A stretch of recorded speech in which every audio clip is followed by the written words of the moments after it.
केवल पढ़ने के लिए, ओनली फॉर रीडिंग, पुस्तक मेला। दिल्ली में किसी भी आयोजन के साथ विश्व शब्द जुड़ने का असर बहुत होता है। भले ही यह विश्व भारत की सीमा पार के 2-4 छोटे बड़े देशों तक ही सीमित हो। इस विश्व पुस्तक मेले के आयोजन की घोषणा होते ही सारा परिवार बड़े मनोयोग से मेले से जुड़ी छोटी बड़ी खबरों और सूचनाओं का आपस में आदान प्रदान और विचार विमर्श करने में जुट गया।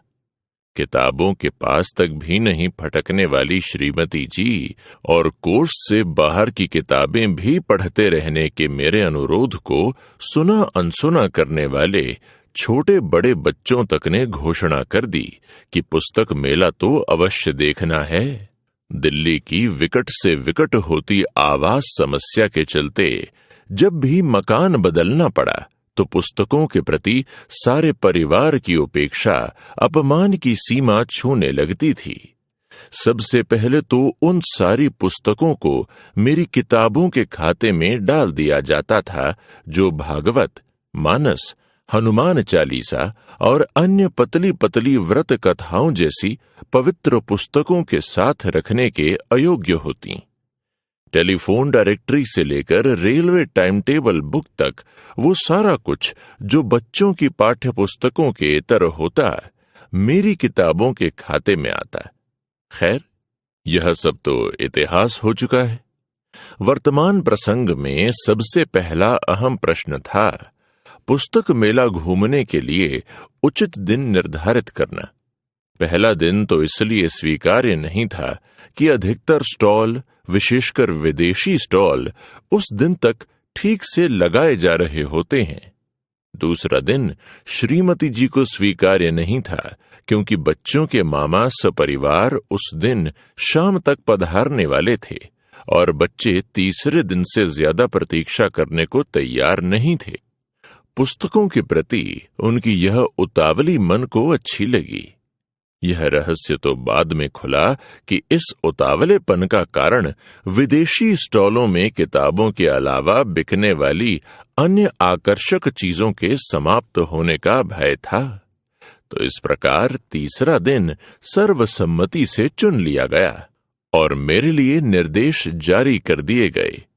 निर्देशानुसार मुझे उस दिन पुस्तक मेले में केवल परिवार के लिए जाना था, अर्थात उनकी मर्जी के ही स्टॉलों पर घूमना था। ये नहीं कि अपनी पसंद के स्टॉल में घुसे और घंटों लगा दिए या मित्रों के मिलने पर उनसे गपियाने में मग्न हो गए। तीसरे दिन की सुबह आश्चर्यजनक ढंग से अनुशासित और स्फूर्ति से भरी सुबह थी। 10 बार जगाने पर जगने वाले और नाश्ते में तरह तरह के नखरे करने वाले बच्चे समय से जगकर ब्रेड बटर के नाश्ते से संतुष्ट हो 9 बजते न बजते चलने के लिए प्रस्तुत थे। मामा जी का परिवार भी एकदम चकाचौबंद नजर आ रहा था।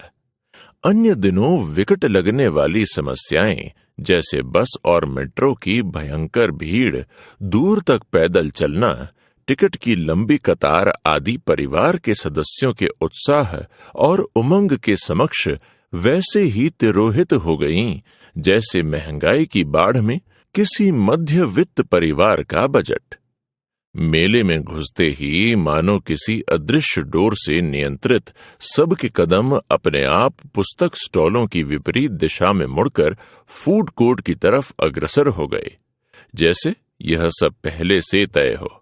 स्पष्ट था कि उपलब्ध खाद्य सामग्री के विषय में बड़े मनोयोग से होमवर्क किया गया था। खाने के बाद घूमने की बारी आई।